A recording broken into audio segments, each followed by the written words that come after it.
Olá pessoal, tudo bem com vocês? Nos vídeos anteriores a gente falou sobre relacionamento com Deus e sobre o que a gente, sobre a aparência, né? O que a gente quer mostrar que a gente é. E hoje a gente vai falar sobre arrependimento, vai falar um pouquinho sobre a graça. E antes de começar esse vídeo, já se inscreve no canal, compartilha, comenta, que eu sempre vou estar olhando os comentários, vou estar respondendo. E ativa as notificações que eu vou tentar postar um vídeo aqui todos os dias, ou um dia sim, um dia não. Que aí com essas notificações, toda vez que eu colocar um vídeo, vai aparecer aí pra vocês, tá bom? E hoje o versículo que eu trago pra vocês é 2 Pedro, capítulo 1, verso 3. Como seu divino poder nos deu tudo o que diz respeito à vida e piedade, pelo conhecimento daquele que nos chamou, pela sua glória e virtude. Isso aqui quer dizer, o que Pedro está querendo dizer para nós aqui nesse versículo? Que Deus, ele nos deu o poder para nós viver uma vida de santidade aqui na terra. A gente tem tudo para fazer as boas obras.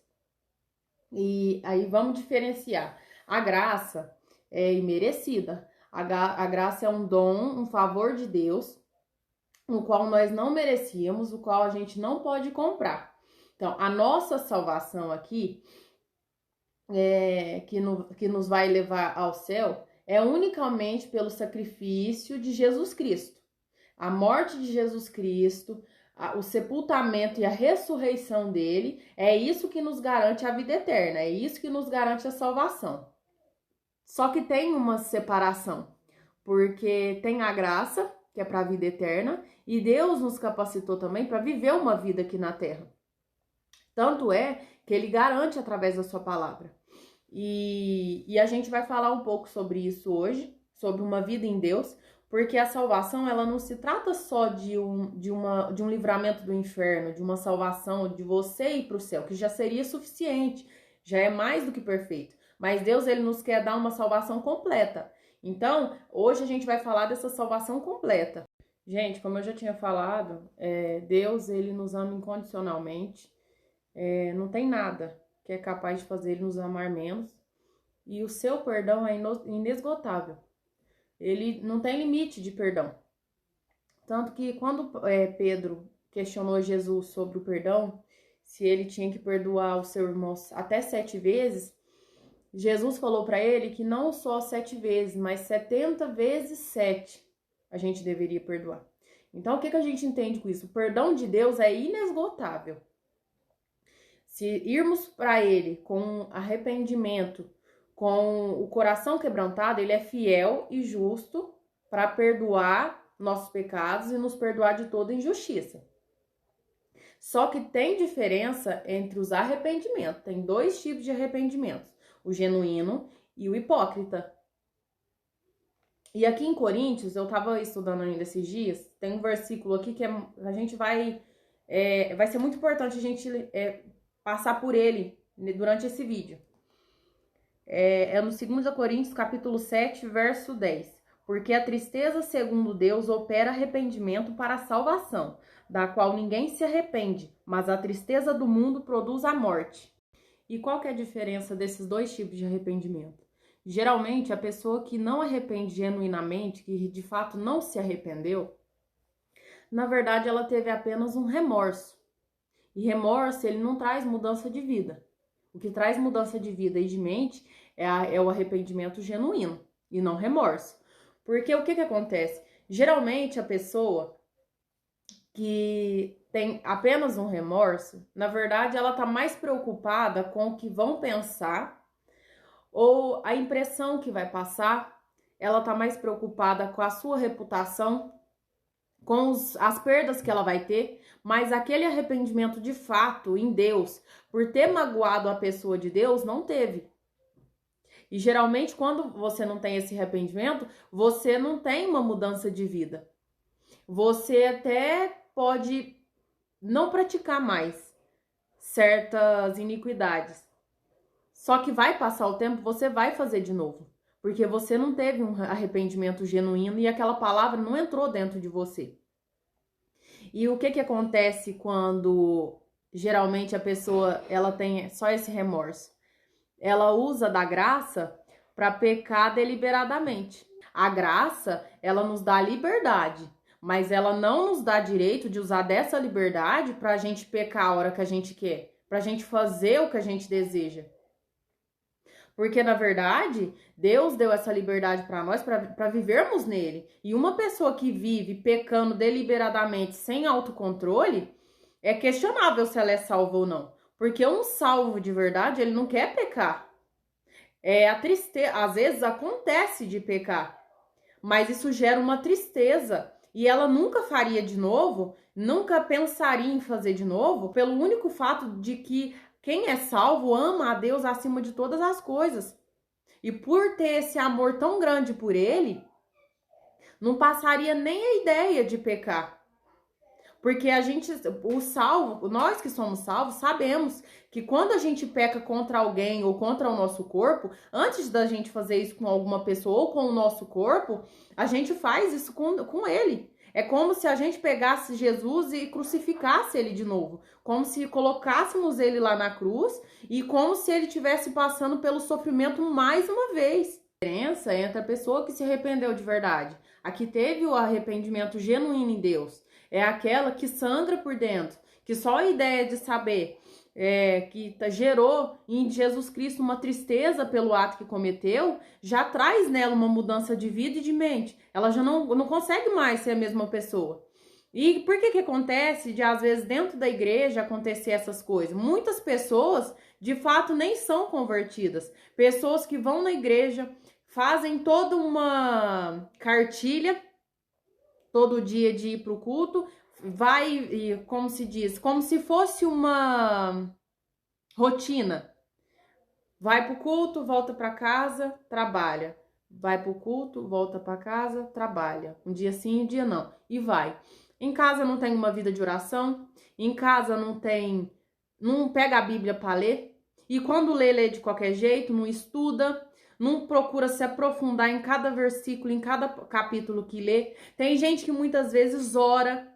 Só que eu posso falar uma coisa?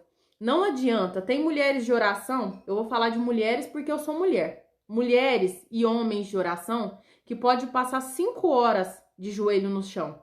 Mas se junto com a oração não tiver ação, não tiver oração, não tiver comunhão com Deus, essa oração não tá subindo nem pro teto. Não adianta. Pessoas que oram mas não vigia. Pessoa que ora, mas tá brincando com o pecado. Pessoa que ora e não quer abandonar a prática do pecado. Como que uma pessoa ela quer ser mais santa, se santificar, se todo dia ela brinca com o pecado? Ela brinca com as oportunidades e brinca. Você quer brincar com o diabo? Brincando com a graça, como se a graça fosse brincadeira? Deixa eu falar uma coisa para vocês. O céu, ele não é para qualquer um. A graça não é para qualquer um. O céu, ele não é para qualquer um. Não é de qualquer jeito que você entra no céu. Se você creu na graça e você anda de qualquer jeito, você então não recebeu essa graça porque você não creu. Porque quando você crê, você não anda de qualquer jeito, você não quer andar de qualquer jeito. A tendência é sermos mais santos na presença de Deus, é queremos buscar essa santidade, porque a palavra ela nos adverte, se o mal estiver na nossa frente, temos que desviar dele, não ficar brincando com ele. Então temos que buscar essa santidade. Brincar com a graça não vai te trazer santificação, muito pelo contrário. Daqui a pouco você tá lá fora. Tem certeza que você quer brincar com o diabo? Aquele que desvirtuou terça parte dos anjos? Porque assim, ele sabe brincar. Você quer brincar com ele? Ele sabe brincar, ele sabe jogar. Ele sabe. É com ele que você quer brincar? Olha aqui o que está escrito em 1ª Epístola de João, capítulo 2, verso 6. Aquele que diz que está nele também deve andar como ele andou. Vou repetir. Aquele que diz que está nele também deve andar como ele andou. Se você diz que creu, se você diz que está nele, então você deve andar como ele andou. Se através dos seus atos, dos seus comportamentos, das suas falas, não aparentar que você é igual a ele, você não está nele, não. Eu sinto muito. As obras, ela não nos traz a salvação, não podemos comprar através das nossas obras. Mas as nossas obras demonstram ao próximo que somos salvos, porque somos diferentes. É igual eu acho difícil a pessoa falar assim, é tão difícil fazer o bem, é tão difícil não pecar, é tão difícil não adulterar, é tão difícil não fornicar. Só que é difícil também, quem é salvo de verdade, engolir essa conversinha. Eu não tô falando que o diabo não tenta. Eu tô falando que a mesma tentação que chega pra você, também chega pra mim, também chega pra todos nós que somos salvos. E por que que muitos rejeitam e muitos não? Sabe? Usar desse discursinho de que é difícil ser crente, é difícil rejeitar a tentação, não cola. Sabe? Porque não é um só que é tentado. Todos nós somos tentados. Gente, parece ser a mesma Bíblia que eu tenho é a Bíblia que você tem. É tão simples, é só ler. O pecado tá aqui. Peraí. O pecado tá aqui na esquina. Eu sei que o pecado tá aqui. A palavra, o que ela me diz? Eu tenho que desviar, porque se eu desviar aqui, eu passo longe do mal. Não, mas aí o que geralmente a pessoa ela quer fazer? Ela quer passar aqui onde está o mal. Como que você não quer encontrar dificuldade? Me desculpa, mas na verdade você tá brincando com a graça. Você quer brincar com o pecado.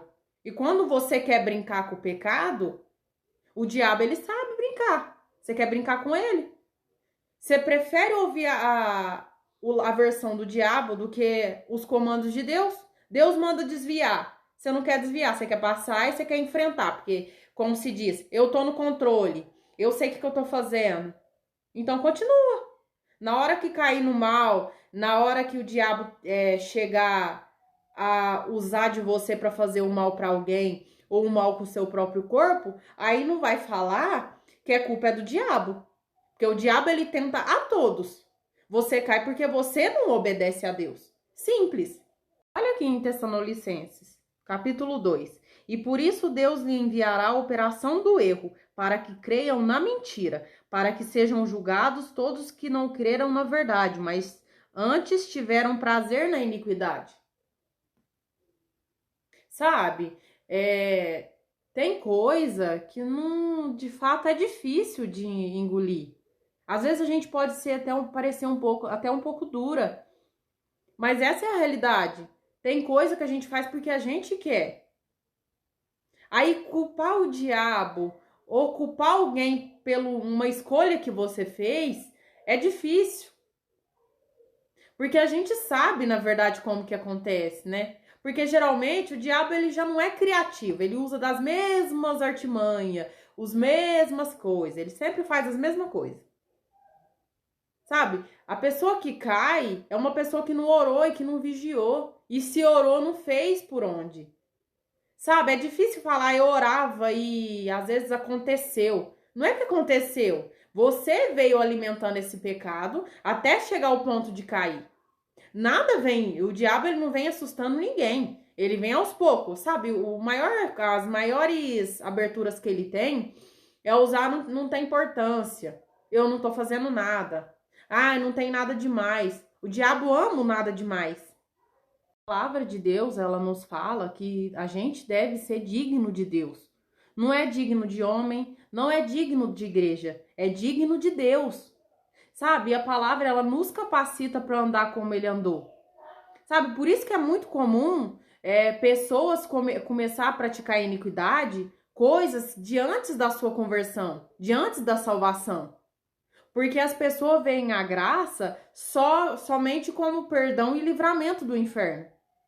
Ela é um perdão e ela nos livra do inferno. Só que não é só isso. Ela nos capacita para viver uma vida aqui em santidade com Deus. Olha aqui em Tessalonicenses, capítulo 2. E por isso Deus lhe enviará a operação do erro, para que creiam na mentira, para que sejam julgados todos que não creram na verdade, mas antes tiveram prazer na iniquidade. Sabe? Tem coisa que não, de fato é difícil de engolir. Às vezes a gente pode ser parecer até um pouco dura. Mas essa é a realidade. Tem coisa que a gente faz porque a gente quer. Aí culpar o diabo ou culpar alguém por uma escolha que você fez é difícil. Porque a gente sabe, na verdade, como que acontece, né? Porque geralmente o diabo ele já não é criativo, ele usa das mesmas artimanhas, as mesmas coisas, ele sempre faz as mesmas coisas.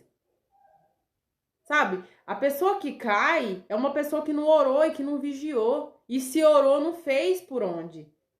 Sabe? É difícil falar, eu orava e às vezes aconteceu. Não é que aconteceu. Você veio alimentando esse pecado até chegar ao ponto de cair. Nada vem, o diabo ele não vem assustando ninguém. Ele vem aos poucos, sabe? As maiores aberturas que ele tem é usar não tem importância. Eu não tô fazendo nada. Ah, não tem nada demais. O diabo ama o nada demais. E não é com a força do nosso braço. A gente é salvo pela graça. E a gente, para viver uma vida aqui, a gente também tem uma vida pela graça. Não é com a força do braço. Se você tentar não pecar com a força do seu braço, você não vai conseguir, porque você vai querer enfrentar. E pecado a gente não enfrenta, a gente foge dele. Deus, ele nos deu um título de justiça, mas ele deu para nós a capacidade de vencer os pecados. Ou seja, Deus, ele nos deu uma salvação completa. É você que precisa acessar. Sabe, ficar focado só nessa salvação pela graça não leva ninguém para frente. Eu sou salvo pela graça. A partir daí, você tem que buscar uma nova vida em Deus. A Bíblia é um manual, ela nos ensina a viver em Deus. Ela nos ensina o caminho que a gente tem que percorrer. Mas se você não ler, se você não buscar, se você não saber que caminho que é esse para você percorrer, como que você quer ter uma vida plena em Deus? Não tem como. Então busca mais as coisas de Deus, ora mais, procura mais a palavra. Pede para Deus entendimento, mergulha na palavra de Deus. Ela é um manual que ela tem tudo. Ela fala sobre casamento, sobre filho, tem tudo aqui. Só não busca quem não quer. Bom, pessoal, esse foi o vídeo de hoje. Amanhã a gente volta com mais um vídeo. Acompanhem, curte, compartilha. Um beijo. Deus abençoe.